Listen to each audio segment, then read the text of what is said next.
Okay, hello everyone, and this is Chip Peters, and so now we'll start to our compulsory physics. The next section, we're talking about the physical quantities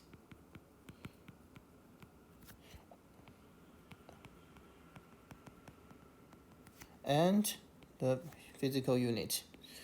So first of all, if we want to share, we want to start this section, we got to know what is the meaning of the physical quantities. So actually, in our natures, there are lots of things. So we try to classify uh, into some spaces. So in the physical numbers, there are some we will be classified into the two parts. So the first one will be the fundamental unit,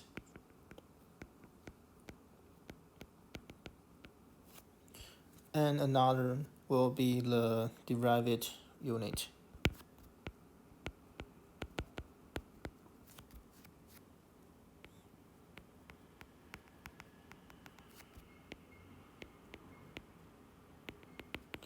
So the fundamental quantity actually including we use that the fundamental including the seven part. There are seven quantities can be used. So the first of all we will talking about the this will be must be memorizing when you are figuring out when you are cope with the problem in the schools. So the first of all, if you want to set it, the first one will be lamps. So we also use something to present something and want to measure something, how long is it. So the lamps will be important. So if you want to try to describe the lamps, we use that uh, meters. So the meter is the fundamental quantities for us, and the abbreviation will be m. And also we got to use the times because we got to measure times and we can know the variation, the some changing in the variation times, right? So and however the fundamental times will be the second. So the abbreviation will be x, and the max, and the max is actually the kilograms. The kilogram means the kg, and the force will be the temperature. And the temperature actually is Kelvin. We use the absolute temperature to present it. So the temperature will be we use the Kelvin. So Kelvin actually is a very famous physics in dealing with the statistical mechanics. With the abbreviation will be case, and 5 will be the electric current.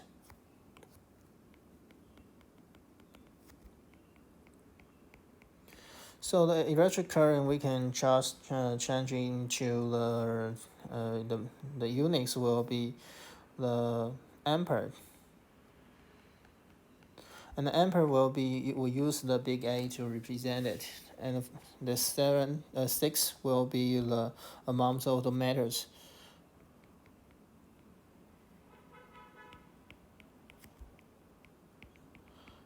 So how can we to represent? How can we stand for something can stand for the amount? We will use the very common symbol that will be the moles, and the moles, and the 7, and finally the final quantity is the luminance intensity. So the luminance intensity we can use a candela. So the abbreviation will be the CD. Okay, so all these things was great for us. So if we want to try to present something, you got to first of all you got to know the fundamental quantity first, And actually the derived quantity is really simple. Just for, I take something for example, maybe like the velocity. So we know that velocity actually is the variation, the displacement in the tangent variation. So here is the delta x over delta t. So the delta x over delta t, we can use something to represent it. We can use the delta x means the displacement, and the displacement we find that we got to use the meters, right? So the units will be the m over x, because the x is the x is actually the fundamental unit of the times, right? So this is our unit. So this is our units, and also except for the velocities, and also have some energies. So if we're talking about energy, is the kinetic energy.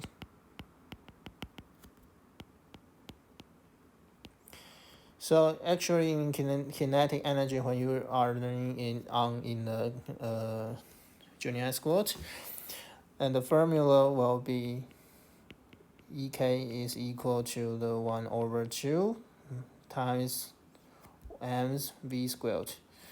So from this formula, you will find that this over here is m is the max, and also the v is the v is actually the displacement m over x and the square. So this is the derived quantities of ours. And actually, why is so important for using the physical quantity and units? Because that if you want to share something when the guys is not the same foreign for use and cannot have the same language, if you know the international units, so these things we call the international unit, SI format. So the SI format actually can including these 7 physical quantities to help you to represent some things. Okay, so this is really important things.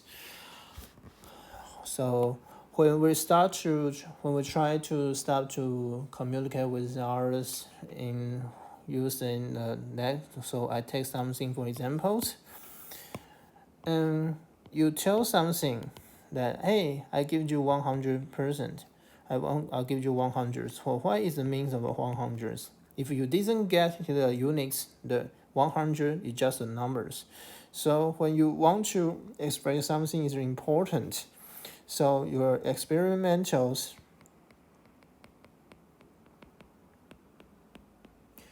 so your experimental data must including 2 parts. The first of all will be the numbers, and we call these numbers is the values. Okay, that must be have a values, and also we got to plus the unit.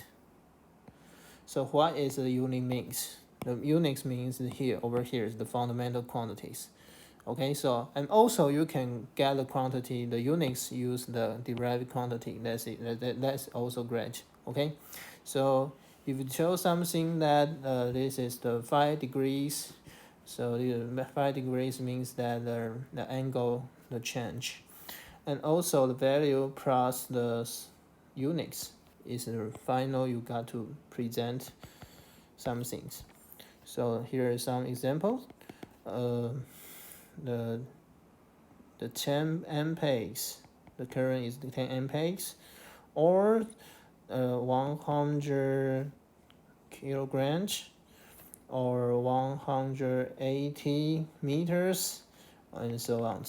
So you can use the experiment data so to just help you to recall all these things, and also you can use the derived quantities. So I take something for example, I get a 55 meters over a second, and the 620 joules, and joules actually is the kgs, the production of the kgs, and meters over seconds squared. So all these things is our very important if you want to represent something. So the physical quantity and the unit is the most of the things we gotta do it. Okay, so now let's I think the most most people or most students rarely use the luminous intensities. So luminous intensity actually, however, is very important in when we want to change our lamps, change the light bulb. That's an important parameter for us to choose. And also the amount of matters when you calculate the reaction of the chemical reaction. This is really important thing. You can get the right answers of that. So so all this is really important. So now let's get to the another will be the we call the scientific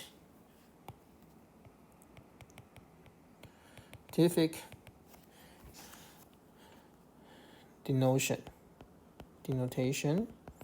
So the scientific denotation make me call it something if the value is very large, the number is really large. For something, for example, 100110000. We think that there are lots of zero, right? So 1, 2, 3, 4, 5, 6, 7, 8. So we can use this into this type, the 10, 8, 8. So this is really important. We call this is the scientific denotation. So when in high school, when you want to use it, you can just like this. For example, there's every years over the 6,000 terms.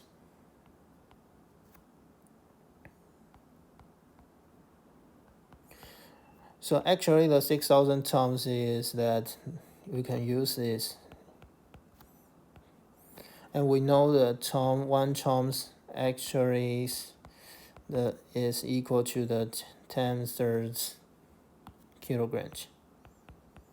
Okay, so this is kind of something. This is kind of denotation. You can just use it. So when we finish the scientific denotation learning, and we can use another we call the scientific symbol.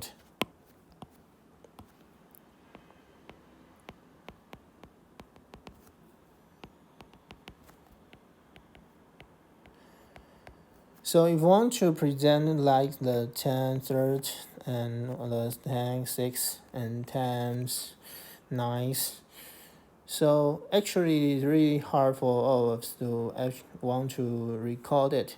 So we use alphabet to present it.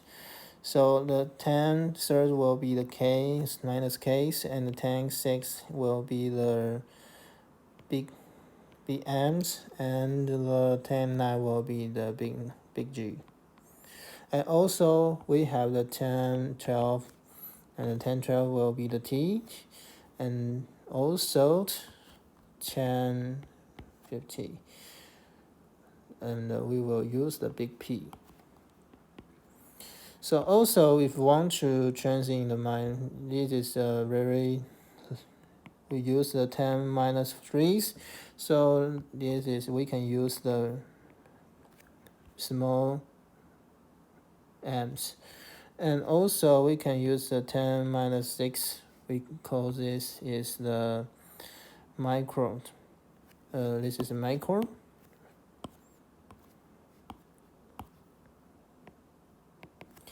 And we can also use the 10^9 minus 9, and this is nano.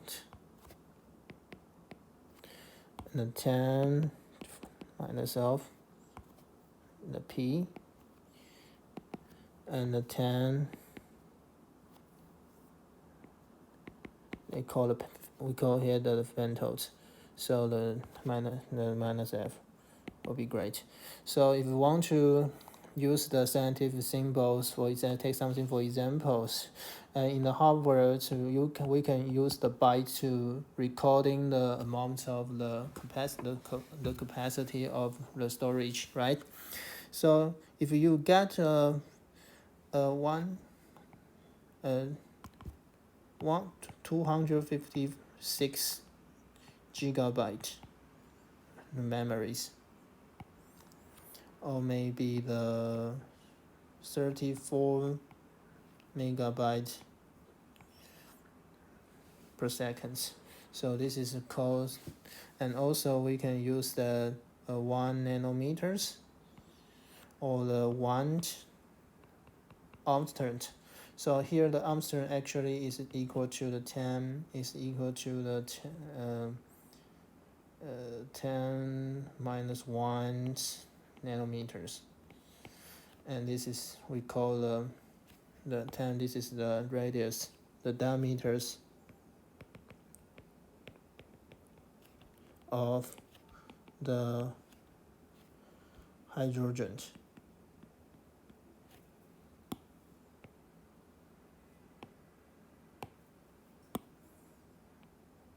Okay, so this is the diameter of a hydrogen. So use the scientific symbols and also the scientific notation. These things will can help us to present clearly and more efficiently in when you're talking someone and use experimental data. Okay, so this is all things that we got to note. Okay, so this is Peter. So see you next section.